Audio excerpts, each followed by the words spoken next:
నెల్లూరులో మత్స్యకారుల సమస్యలపై కీలక సమావేశం జరిగింది. మత్స్యశాఖ ఆధ్వర్యంలో దక్షిణ కోస్తా జిల్లాల మత్స్యకార గ్రామ కాపులతో జిల్లా కలెక్టర్ హిమాంశు శుక్లా ముఖాముఖి నిర్వహించారు.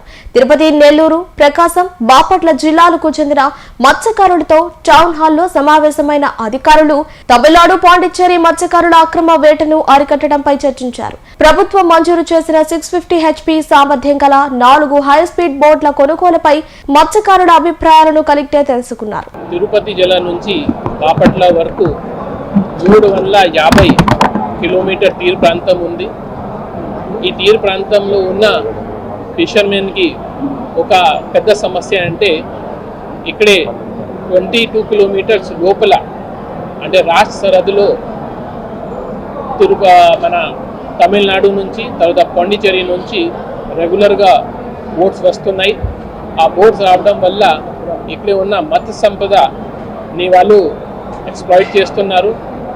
లోకల్గా ఉన్న ఫిషర్మెన్ కొంచెం బాధపడుతున్నారు. గత 20 సంవత్సరాల నుంచి ఈ సమస్య ఉంది. ఈ సమస్యని ఎలా సాల్వ్ చేయాలి, ఎలా మన ప్రాంతాన్ని పెట్రోలింగ్ చేయాలి, అక్కడ నుంచి వచ్చిన బోట్స్ ని ఎలా ఆపాలి, దీని మీద ఒక సలహా సూచన తర్వాత వాళ్ళ అభిప్రాయం సేకరించడానికి ఈ మీటింగ్ పెట్టడం జరిగింది.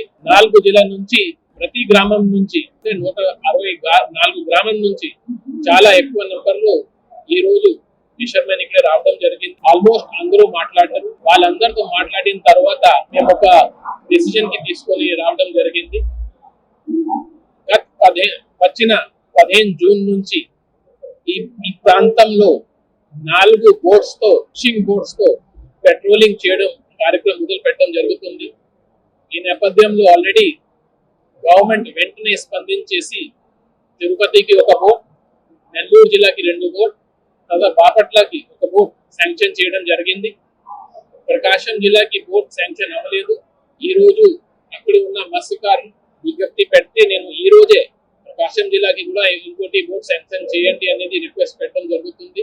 రాబోయే రోజులు ఈ 4 బోట్స్ ఎలా నడపాలి, ఈ బోట్స్ ఎలా ఉండాలి అనేది కూడా వాళ్ళు చాలా డీటెయిల్ గా మాకు చెప్పడం జరిగింది.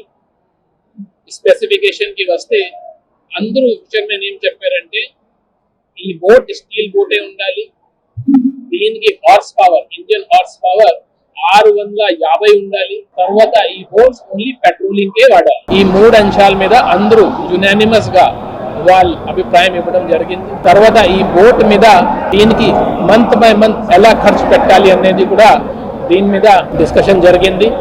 దీనికి గవర్నమెంట్ చాలా హెల్ప్ చేస్తుంది, అది కూడా వాళ్ళకి చెప్పడం జరిగింది. వాళ్ళకి నెలకి ఎంత ఖర్చు ఉంటుంది దీనికి కూడా ఒక అంచనా తయారు చేయడం జరిగింది. ఈ అంచనా గవర్నమెంట్ కి పంపడం జరుగుతుంది. దీంతో పాటు ఇది ఓన్లీ గవర్నమెంట్ కాకుండా ఫిషర్మెన్ కమ్యూనిటీ నుంచి కూడా భాగస్వామ్యం ఉండాలి. వీళ్ళ నుంచి కూడా కొంతమంది ఈ బోట్కి రెగ్యులర్ మా గస్తీలో పాల్గొంటే బాగుంటుంది, అది కూడా డిస్కషన్ జరిగింది. సో ఇంకోటి డిసిజన్ మనం ఏం తీసుకున్నామంటే ఈ బోట్స్ మీద రాబోయే రోజులు పోలీస్ డిపార్ట్మెంట్ నుంచి, తర్వాత మరీన్ పోలీస్, ఫారెస్ట్ డిపార్ట్మెంట్ నుంచి, ఫిషరీస్ డిపార్ట్మెంట్, సో గవర్నమెంట్ తరఫున ఈ 4 డిపార్ట్మెంట్ నుంచి మనిషి ఉంటారు. దీంతో పాటు లోకల్ ఫిషర్మెన్ని కూడా దీంట్లో డిప్లాయ్ చేయడం జరుగుతుంది. ఇవన్నిటి మీద ఈరోజు చాలా చక్కగా డిస్కషన్ జరిగింది. దీంతో పాటు వాళ్ళు ఇంకోటి విజ్ఞప్తి ఏం పెట్టారంటే గతంలో మరీన్ పోలీస్ దగ్గర చాలా బోట్స్ ఉండేది. రాష్ట్రంలో 18 బోట్ ఉంటే నెల్లూరు జిల్లా దగ్గర 3 బోట్స్ ఉండేది.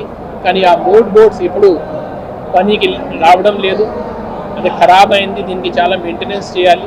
సో అది కూడా 15 జూన్ కల్లా మరీన్ పోలీస్ని కొంత బలవంతంగా చేసి ఈ బోట్స్ని కూడా నడిపితే బాగుంటుంది, అది ఒక అభిప్రాయం ఈరోజు రావడం జరిగింది. దీనికి కూడా వెంటనే నేను గవర్నమెంట్తో మాట్లాడి శాంక్షన్ అయినట్టుగా ట్రై చేస్తాం.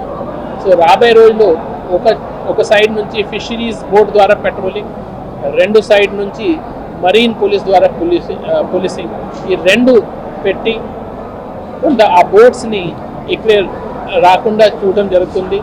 దీంతో పాటు స్టేట్ లెవెల్లో కూడా మా కమిషనర్ ఫిషరీస్ గారు తమిళనాడులో, పాండిచ్చేరిలో ఉన్న కమిషనర్స్ గారితో కూడా నిన్న మీటింగ్ పెట్టడం జరిగింది.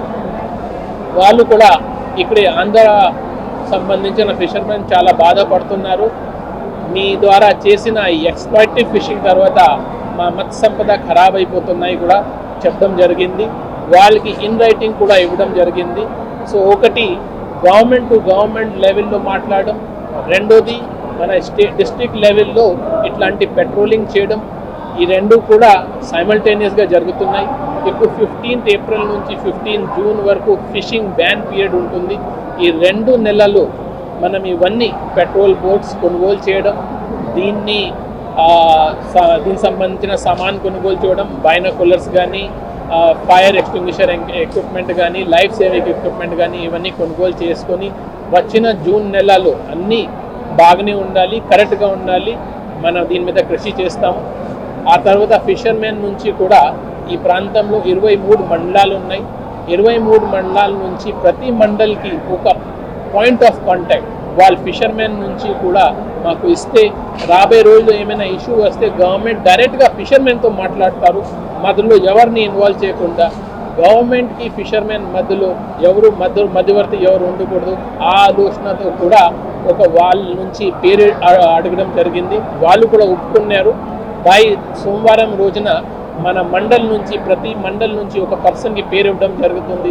రాబోయే రోజుల్లో ఏమైనా ఇష్యూ వచ్చినా గవర్నమెంట్ నేరుగా వాళ్ళతో మాట్లాడతారు. ఏమైనా చిన్న ఇష్యూ, ఈ పెట్రోలింగ్ చేసినప్పుడు చిన్న ఇష్యూస్ రావచ్చు, మెయింటెనెన్స్ కానీ, రిపేర్స్ కానీ, అది కూడా వాళ్ళు 23 మందితో మాట్లాడి రాబోయే రోజుల్లో ఒక పక్కా వ్యవస్థ, అంటే ఇది తాత్కాలిక కాకుండా 1 నెల కానీ 2 నెలల కాకుండా ఇది పర్మనెంట్ ఒక సొల్యూషన్ లాగా proper patrolling for next 10 to 15 years plan చేయడం ఈరోజు జరిగింది. రాబోయే రోజు దీనికి ఫాలోఅప్ మీటింగ్ కూడా నెక్స్ట్ వీక్ ప్లాన్ చేస్తున్నాము.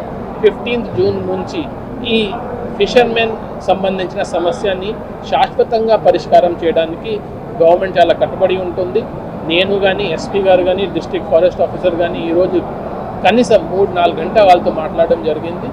ఖచ్చితంగా వాళ్ళకి సమస్య లేకుండా మేము కృషి చేస్తాం.